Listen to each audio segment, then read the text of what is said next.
গল্পের শুরুতে আমাদের দেখানো হলো একটা রহস্যময় দ্বীপ, যেখানে হঠাৎ করেই অনেকগুলো আর্মির হেলিকপ্টার মেঘ চিরে দ্বীপে এসে পৌঁছালো এবং আসতেই তাদের আতঙ্ক শুরু হয়ে গেল। সৈনিকরা হেলিকপ্টার থেকে বোমা নিচে ফেলতে শুরু করল, যেগুলো দ্রুত গতিতে জঙ্গলের গভীরে গিয়ে পড়তে লাগল। জানোয়াররা ভয়ে ছুটতে শুরু করল, কিন্তু তবুও এই বিপদ থেকে তারা বাঁচতে পারল না। তারা পুরো দ্বীপে বিনা চিন্তায় বোমা বর্ষণ শুরু করে দিল। কিন্তু যেই তারা খুশি হচ্ছিল, ঠিক তখনই হঠাৎ একটা বিশাল গাছ সামনে থেকে উড়ে এসে পড়ল, যাতে দুটো সৈনিকের হেলিকপ্টার সহ সেখানেই কাঁথায় গেল। এই সময়ের মধ্যে অন্য সৈনিকদের ওপরেও কোনো অজানা জিনিস হামলা করে দিল। সামনে মৃত্যু দেখে তারা একটা বিশাল চোখ নিজেদের দিকে তাকিয়ে থাকতে দেখল। আসলে এটা ছিল এই দ্বীপের রক্ষক, কিং কং। সে হেলিকপ্টার নিজের হাতে ধরে ফেলল এবং রাগে মুখ বড় করে খুলে একজন সৈনিককে জ্যান্ত গিলে ফেলল। সৈনিকরা এতটাই ভয় পেয়ে গেল যে তাদের চোখ ছানা বড়া হয়ে গেল। তারা কখনো এত বড় জানোয়ার দেখেনি। কিন্তু অবাক না হয়ে সৈনিকরা মেজর ব্ল্যাকের ইশারায় কংকে ঘিরে ফেলল। সৈনিকরা না থেমে এলোপাথারি গুলি চালাল, কিন্তু গুলি যতটা ক্ষতি করবে বলে আশা ছিল ততটা করতে পারল না। কং বাধ্য হয়ে হাত তুলে সব গুলি ঠেকাতে থাকল, যাতে সে আরও বেশি রেগে গেল। সে গর্জন করতে করতে একটা খুশি হেলিকপ্টারে মারল এবং হেলিকপ্টার সঙ্গে সঙ্গে মাটিতে পড়ে ধ্বংস হয়ে গেল। এরপর সে আরেকটা হেলিকপ্টার ধরার চেষ্টা করল, কিন্তু হেলিকপ্টারের খুঁড়তে থাকা পাখা তার হাত কেটে দিল। ব্যথায় কং তার হাত পিছনে টেনে নিল, কিন্তু পাখা নিয়ন্ত্রণ হারিয়ে হেলিকপ্টারটা ঘুরতে শুরু করল। পাইলটের সমস্ত চেষ্টার পরেও হেলিকপ্টার জঙ্গলের দিকে পড়তে লাগল। কং জোরে হুঙ্কার দিতে দিতে মাটিতে পড়া হেলিকপ্টারের দিকে তাকাল। সৈনিকরা তাদের আহত সঙ্গীদের বাঁচানোর চেষ্টা করছিল, কিন্তু কং একটা পা দিয়েই তাদের পিষে দিল। যখন একটা হেলিকপ্টার তার হামলা থেকে বেঁচে পালাতে লাগল, তখন সে দ্রুত সেই দিকেই হেলিকপ্টারের পিছনে দৌড়াল। ঠিক তখনই ব্ল্যাক মেজর হেলিকপ্টারগুলোকে তার দিকে নিশানা করে হামলার অর্ডার দিল। কিন্তু তখনই কং একটা লাফ দিল, যাতে ব্ল্যাক মেজরের হেলিকপ্টার বাঁচতে পারল না এবং সামনে উঠতে থাকা আরেকটা হেলিকপ্টারের সাথে ধাক্কা খেল। কং মাটিতে এসে পড়ল, যাতে চারদিকে ধুলার মেঘ উঠে গেল। ধাক্কায় ব্ল্যাক মেজরের হেলিকপ্টার বাজেভাবে ধ্বংস হয়ে গেল এবং দ্রুত ঘুরতে ঘুরতে মাটিতে পড়ে গেল। কং মাটিতে ছুটতে থাকা সৈনিকদের পিষে দিল। প্রাণ বাঁচাতে তারা সবাই একসাথে লুকিয়ে গেল।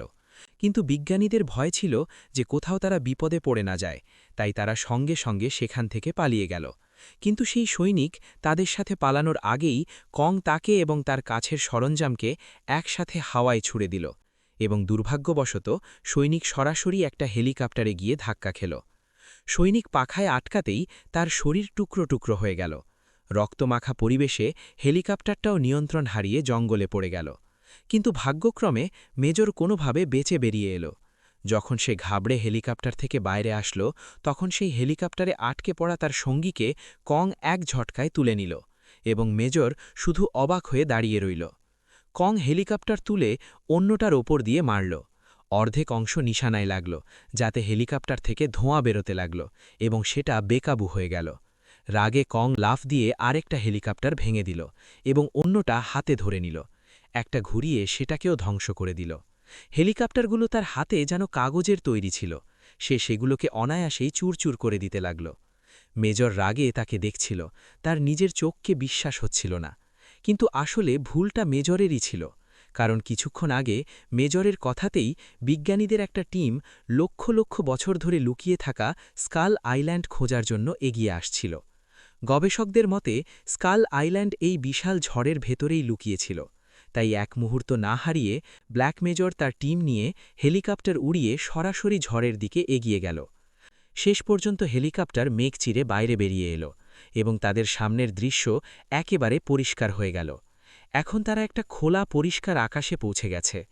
বাকি হেলিকপ্টারগুলো ধীরে ধীরে মেঘ থেকে বেরিয়ে এলো এবং তারা একটা রহস্যময় দ্বীপ খুঁজে পেল। এটাই সেই গোপন দ্বীপ যেটা সরকার হাজার হাজার বছর ধরে খুঁজছিল।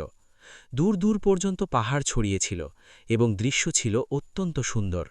হেলিকপ্টারগুলো ছোট ছোট দ্বীপের মাঝখান দিয়ে উঠছিল এবং সবাই এই সুন্দর জায়গা দেখে খুব খুশি ছিল। কিংকং চুপ করে উধাও হয়ে গেল। হেলিকপ্টারগুলো আলাদা আলাদা জায়গায় পড়ে যাওয়ায় সৈনিকদের দল তিনটে ভাগে বিভক্ত হয়ে গেল। ব্ল্যাক মেজর তার বেঁচে থাকা সৈনিকদের একত্রিত করল এবং কসম খেল যে সে নিহত ভাইদের প্রতিশোধ অবশ্যই নেবে। আর মৃত্যুর হাত থেকে বেঁচে বেরিয়ে আসা দ্বিতীয় দলটা বিজ্ঞানীদের সাথে দ্বীপে হাঁটছিল। তখনই হঠাৎ জলের উপরিতলে নড়াচড়া হল। একটা বিশাল জলীয় মহিষ ধীরে ধীরে পানির বাইরে দাঁড়িয়ে গেল। সে জোরে জোরে শ্বাস নিতে নিতে ধীরে ধীরে সবার কাছে আসতে লাগল। কিন্তু সে ভয় পাওয়া মানুষদের ওপর হামলা করল না, বরং সবাইকে কিছুক্ষণ দেখে মুখ ঘুরিয়ে ধীরে ধীরে পানির মাঝখানে চলে গেল। ভয় কেটে যাওয়া সবাই এগিয়ে চলল। শীঘ্রই তারা একটা জঙ্গলের ভেতরে পৌঁছাল, যেখানে পাথরের তৈরি দেওয়ালে হলুদ রঙে অদ্ভুত ছবি আঁকা ছিল। তারা সাবধানে ভেতরে হাঁটতে লাগল। ক্যাপ্টেন মার্ভেল শুধু ছবি তুলতেই ব্যস্ত ছিল। তখনই হঠাৎ তার ক্যামেরায় একজন মানুষের মুখ এসে গেল, যাতে সে ভয়ে চিৎকার করে উঠল। এর সঙ্গে সঙ্গেই একদল মানুষ লুকানোর জায়গা থেকে বাইরে বেরিয়ে এলো। তাদের শরীরের রং আর পাথরের দেওয়াল এত ভালোভাবে মিলে গিয়েছিল যে কেউ তাদের আন্দাজও করতে পারেনি। তখনই উপজাতীয় মানুষরা বর্শা নিয়ে সবাইকে একসাথে ঘিরে ফেলল।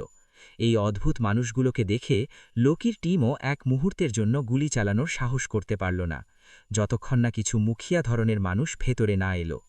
যেই দুই পক্ষ থেকে উত্তেজনা বাড়ছিল, তখনই একজন বড় দাড়িওয়ালা বুড়ো মানুষ সেখানে এলো।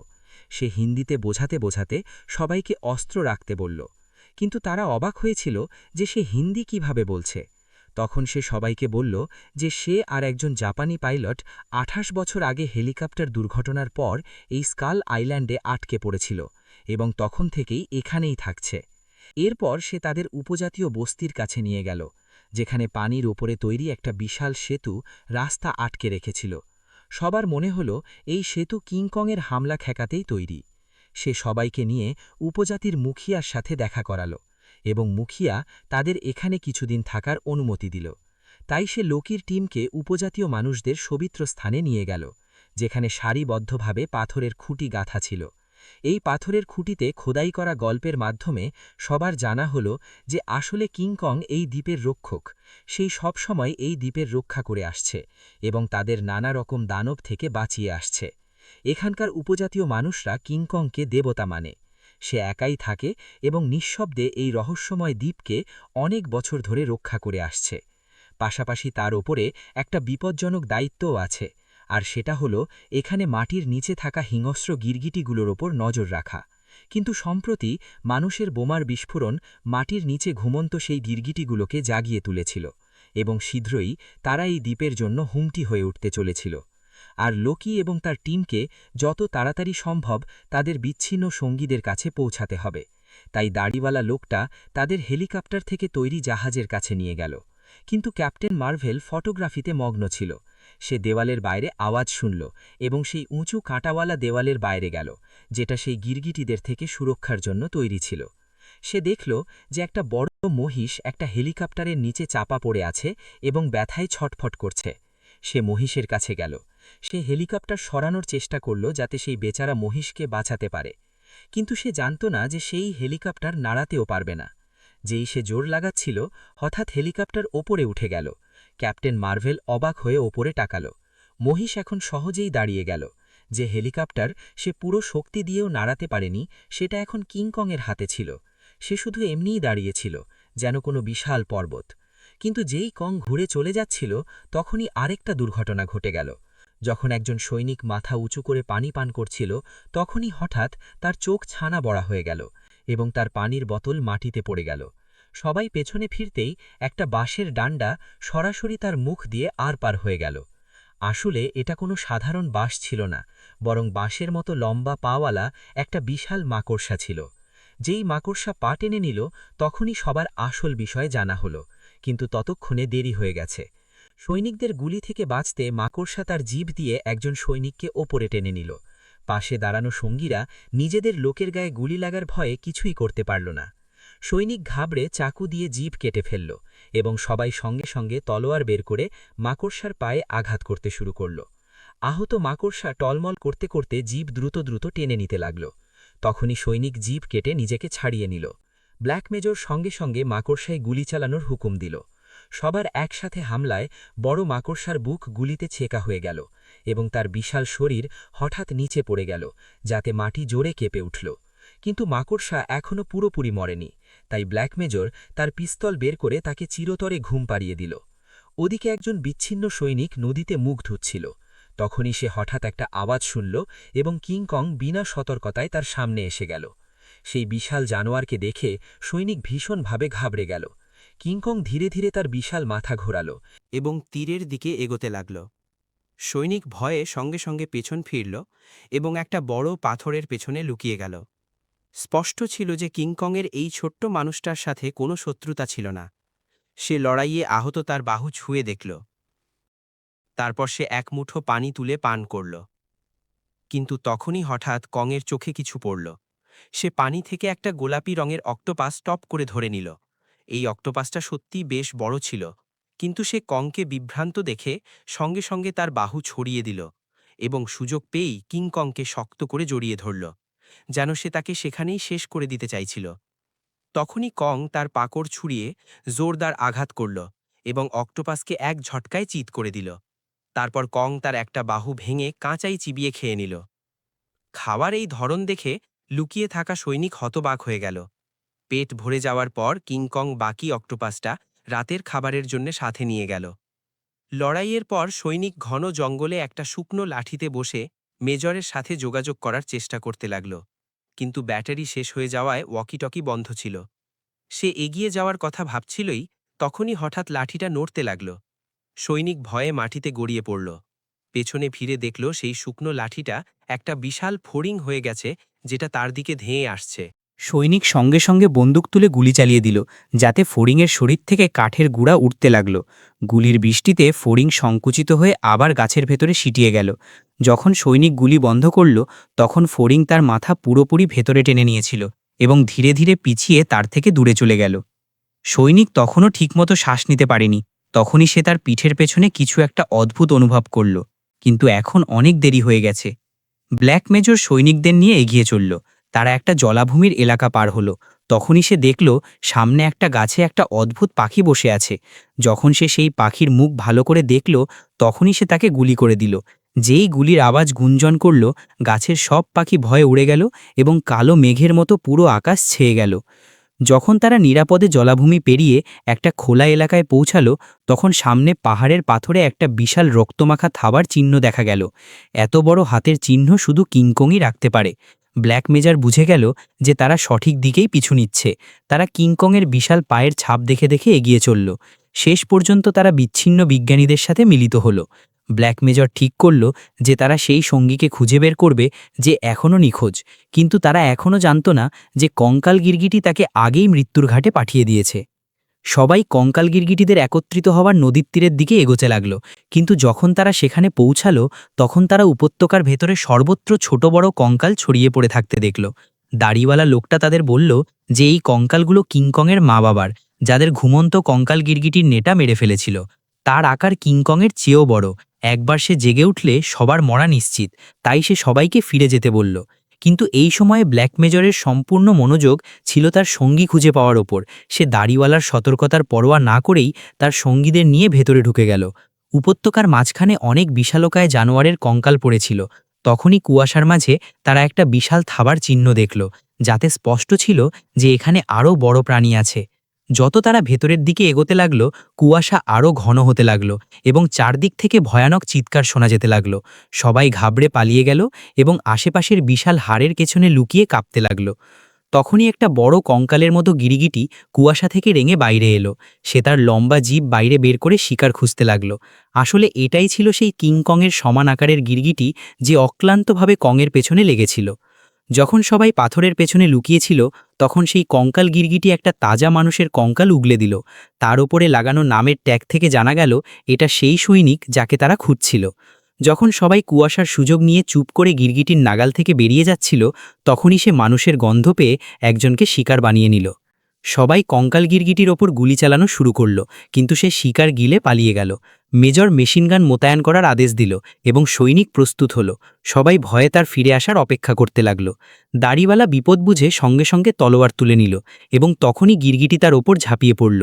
লোকটা একবারে গিরগিটির পা কেটে দিল, কিন্তু তার গতি তখনও থামেনি এবং সে মেশিনগান ধরা সৈনিকের ওপর হামলা করে দিল। মাথার ধাক্কায় সৈনিক হাওয়ায় উড়ে গেল এবং গিরগিটি জিভ দিয়ে পেঁচিয়ে তাকে গিলে নিল। এখন তার পরবর্তী নিশানা ছিল ক্যাপ্টেন মার্ভেল। ঘাবড়ামিতে সে দ্রুত প্রাণ বাঁচিয়ে পালাতে লাগল এবং হাড়গুলোর নিচে লুকিয়ে গেল। তখনই ব্ল্যাক মেজর গিরগিটির ওপর আগুন ঢালার হুকুম দিল এবং আগুনের লেলিহান শিখা তাকে এক মুহূর্তে ঘিরে নিল। সুযোগ পেয়ে মেয়েটা অবশেষে সেখান থেকে পালিয়ে বের হলো। জ্বলতে থাকা গিরগিটি ল্যাজ ঝাঁকিয়ে একজন সৈনিককে দূরে ছুড়ে দিল। সে হাওয়ায় উড়ে কিংকংয়ের মাথার খুলিতে ধাক্কা খেল এবং গ্রেনেড ফাটতেই বিস্ফোরণ হয়ে গেল। তখনই গ্যাসের গোলা ফাটল এবং বিষাক্ত গ্যাস ছড়াতেই আতঙ্ক ছড়িয়ে পড়ল। এতক্ষণে কিছু মারাত্মক পাখিও সেখানে এসে গেল। তাদের হামলায় সবার অবস্থা খারাপ হয়ে গেল, যাতে গিরগিটিকে তাদের ওপর হামলার ভালো সুযোগ মিলে যায়। লড়াইয়ের মাঝে লোকি ছুড়ে দেওয়া তলোয়ার ধরে গ্যাস মাস্ক পড়ল এবং সেই অদ্ভুত পাখিগুলো মেরে একজন আটকা সৈনিককে বাঁচিয়ে নিল। অন্যদিকে সেই বিশাল কঙ্কাল গিরগিটি এখনও তার শক্তি প্রদর্শন করতে করতে তাণ্ডব চালাচ্ছিল এবং অসহায় সৈনিকরা তাকে দেখছিল। সে দ্রুত লোকির দিকে ঝাঁপিয়ে পড়ল। ঠিক সময় ক্যাপ্টেন মার্ভেল লাইটার জ্বালালো এবং কঙ্কাল গিরগিটির পায়ের কাছে ছুড়ে দিল। বিস্ফোরণে সে হাওয়ায় উড়ে গেল। আগুনের ঢেউ ঠান্ডা হতেই সেই গিরগিটি অবশেষে মারা গেল। কিন্তু দাড়িওয়ালা তাদের বলল যে বড় কঙ্কাল গিরগিটি এটা শুধু একটা নয়, আরও গিরগিটি বাকি আছে এবং কোনো অবস্থাতেই তাদের আর এগিয়ে যাওয়া উচিত নয়। কিন্তু ব্ল্যাক মেজর এগিয়ে যাওয়ার ওপর অটল ছিল, কারণ তার লক্ষ্য ছিল কিংকংকে মারা। এই কারণে দুই টিমের মধ্যে তর্ক হলো এবং শেষ পর্যন্ত তারা আলাদা হয়ে গেল। লোকি এবং ক্যাপ্টেন মার্ভেল সবাইকে নিয়ে বাড়ি ফিরে গেল, আর ব্ল্যাক মেজর তার সৈনিকদের নিয়ে কিংকং শিকার করতে বেরিয়ে পড়ল। কিন্তু হয়তো কারো জানা ছিল না যে কিংকং শীঘ্রই এই ঘাতক ষড়যন্ত্রে ফাঁসতে চলেছে। যখন দূরে কোথাও পাতানো বোমা ফাটল, তখন কিংকংয়ের বিশাল শরীর সামনে দেখা গেল। সে এক এক পা ফেলে এদিকে চলে এলো। তার রাগ ছিল এই ব্যাপারে যে মানুষ আবার তার ঘর ধ্বংস করে দিয়েছে। ব্ল্যাক মেজর বিনা নড়াচড়ায় তাকে কাছে আসতে দেখতে থাকল। তারপর পুরো শক্তিতে হাতের মশাল হ্রদে ছুড়ে দিল। হ্রদের উপরিতল সঙ্গে সঙ্গে আগুনের লেলিহান শিখায় ঘিরে গেল।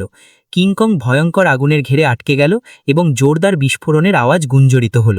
ব্ল্যাক মেজর শুধু তাকে আগুনে ছটফট করতে দেখতে থাকল। তার মুখে রাগ আর আনন্দ দুটোই ছিল।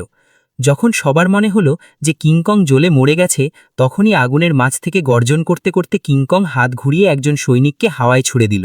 এটা দেখে আরেকজন সৈনিক পালাতে পারল না এবং কংয়ের পায়ের তলায় পিষে গেল।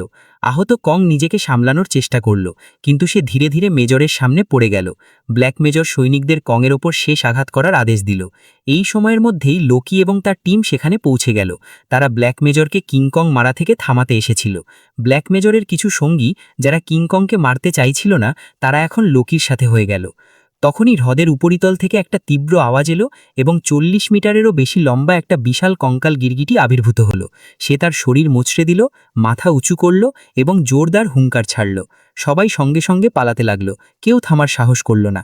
কিন্তু ব্ল্যাক মেজর সেই প্রাণীকে একদৃষ্টে তাকিয়ে থাকলো এবং একটুও নড়ল না, কারণ সে এখনও সেই কিংকংয়ের কথা ভাবছিল যাকে সে মারতে পারেনি। কিংকং কষ্ট করে উঠে দাঁড়ালো এবং কঙ্কাল গিরগিটির সাথে লড়তে লাগলো, কিন্তু তার আঘাত এত গভীর ছিল যে সে বেশিক্ষণ টিকে থাকতে পারল না। প্রাণ বাঁচাতে লোকি এবং তার টিম লাগাতার ছুটতে থাকল। ভোর হতে হতে সবাই ছোট দ্বীপের তীর পর্যন্ত পৌঁছে গেল এবং কঙ্কাল গিরগিটিও তাদের কাছে এসে গেল। তখন একজন সৈনিক হাত দিয়ে গ্রেনেডের পিন খুলল, 2 হাত উপরে তুলল এবং সেই বিশাল দানবের দিকে দৌড়ে চলে গেল। কঙ্কাল গিরগিটি শুধু হালকাভাবে তার লেজ নাড়ালো, যাতে সেই সৈনিক দূরে পাথরের দিকে গিয়ে পড়ল। এরপর সে সেই মানুষগুলোর দিকে এগোতে লাগল যারা এখনও পানিতে প্রাণ বাঁচিয়ে পালাচ্ছিল। মনে হচ্ছিল তারা সেখানেই মারা যাবে। তখনই কিংকং আকাশ থেকে এসে পড়ল এবং একটা পাথর দিয়ে গিরগিটিকে মাটিতে ছিটকে দিল। সবাই এই সুযোগের সদ্ব্যবহার করল এবং ঘুরে পালাতে লাগল। এই সময় কিংকং অনেক দুর্বল ছিল। সে কঙ্কাল গিরগিটির আঘাত থেকে নিজেকে কষ্টে শিষ্টে বাঁচাতে পারছিল। প্রতিঘাত করার শক্তি তার ছিল না। কিছুক্ষণের মধ্যেই কঙ্কাল গিরগিটি তার গলা শক্ত করে চেপে ধরল। তখন কং পুরো শক্তি লাগিয়ে তার 2 হাতে কঙ্কাল গিরগিটির চোয়াল ধরে নিল। সে তার চোয়াল ছেঁড়া চাইছিল, কিন্তু শক্তি কম ছিল। সে তার মাথা পাথরে দিয়ে মারল। যখন সে দ্বিতীয়বার আঘাত করল, তখন সেটা ফাঁকা গিয়ে লাগল। গিরগিটি আবার কংয়ের হাত কেটে তাকে নিচে ফেলে দিল। দুজনেই পানিতে ফিরে আসতে লাগল। কিছুক্ষণ পর দুজনে সমানে সমানে এসে গেল। কং একটা গাছ তুলে তার ডালপালা সরালো এবং সেটাকে লাঠি বানিয়ে নিল। সে হুঙ্কার দিতে দিতে গিরগিটির দিকে দৌড়ালো এবং তার মাথায় আঘাত করল। গিরগিটি মাটিতে পড়ে গেল, কিন্তু আবার উঠে দাঁড়ালো। এবার কং তার গলা ধরে নিল। গিরগিটি তার ল্যাজ দিয়ে কংকে জড়িয়ে টানল, যাতে সে হাওয়ায় উড়ে তীরের ভাঙা জাহাজে গিয়ে পড়ল। যখন কং ওঠার চেষ্টা করছিল, তখন তার জানা হলো যে সে শিকলে বাধা পড়ে আছে। কঙ্কাল গিরগিটি সামনে চলে এলো। সে কংকে পাঞ্জায় দাবিয়ে ধরল এবং তার মাথা ধর থেকে আলাদা করতে এগিয়ে আসতে লাগলো। তখনই তার ওপরে গুলির বৃষ্টি শুরু হলো। আসলে পালিয়ে যাওয়া মানুষরা জাহাজ থেকে গুলি চালাচ্ছিল। মেশিনগানের গুলি কঙ্কাল গিরগিটির মনোযোগ টেনে নিল। সে কংকে ছেড়ে দিল এবং মানুষগুলোর দিকে রেঙে আসতে লাগলো। কং শিকল থেকে ছাড়া পাওয়ার চেষ্টা করছিল, কিন্তু সেগুলো আরও কষে যাচ্ছিল। গিরগিটি মানুষগুলোর কাছে পৌঁছাতে চলেছিল। তখনই কং পুরো শক্তি লাগিয়ে শিকল ভেঙে দিল। এই সময় জাহাজে লাগানো মেশিনগানও জ্যাম হয়ে গেল। এমন পরিস্থিতিতে ক্যাপ্টেন মার্ভেল পাহাড়ের চূড়া থেকে কঙ্কাল গিরগিটির দিকে একটা সিগন্যাল ফ্লেয়ার ছুড়ল, যেটা তার মাথায় গিয়ে লাগলো। এতে তার গতি একটু থমকে গেল এবং সবাইকে মেশিনগান ঠিক করার সুযোগ মিলে গেল। মেশিনগান আবার কঙ্কাল গিরগিটির ওপর গুলি চালাতে লাগলো। কং দেখল যে লোহার শিকলের প্রান্তে একটা বিশাল পাখা জড়ানো আছে। তার মাথায় সঙ্গে সঙ্গে একটা আইডিয়া এলো। সে শিকল টানতে টানতে পাখা ঘোরালো এবং গিরগিটির দিকে দৌড়ালো। পাখা ঠিক তার পিঠে গিয়ে লাগলো এবং গিরগিটি মাটিতে পড়ে গেল। পাখা তার শরীরের ভেতর পর্যন্ত ঢুকে গেল। তারপর কং শিকল দিয়ে তার মাথা পেঁচিয়ে জোরে মাটিতে ছুঁড়ে মারল। তারপর ল্যাজ ধরে চাটানে পটকে দিল, যাতে সে সেখানেই চিত হয়ে গেল। কিন্তু এই ঝটকায় ক্যাপ্টেন মার্ভেলও পাহাড় থেকে সরাসরি পানিতে পড়ে গেল। কিংকং বিনা মুহূর্ত নষ্ট না করেই ক্যাপ্টেন মার্ভেলকে নিরাপদে পানি থেকে বাইরে তুলে নিল। যখন সে তাকে দেখছিল, তখনই গিরগিটি আবার হামলা করে দিল। এত গভীর আঘাতের পরেও সে লড়তে প্রস্তুত ছিল। হামলায় কং পড়ে গেল, কিন্তু হাতে মেয়েটা থাকায় সে এক হাতেই তাকে আটকে রেখেছিল। গিরগিটি তার জিভ দিয়ে কংয়ের হাত জড়িয়ে ধরল। তখনই কং তার জিভ ধরে জোরে টানল এবং তার হাত মুখের ভেতরে ঢুকিয়ে দিল। সে জিভের গোড়া শক্ত করে ধরে পুরো শক্তিতে এটা বাইরে টেনে বের করে নিল, যাতে শেষ পর্যন্ত গিরগিটি সত্যি সত্যিই মারা গেল। কিংকং তার লাশ একদিকে ছুড়ে দিল এবং সাবধানে তার হাতের তালু খুলল, যেখানে ক্যাপ্টেন মার্ভেল এখনও নিরাপদে শুয়েছিল। সে তাকে আস্তে করে নিচে রাখল এবং দূরের দিকে চলে গেল।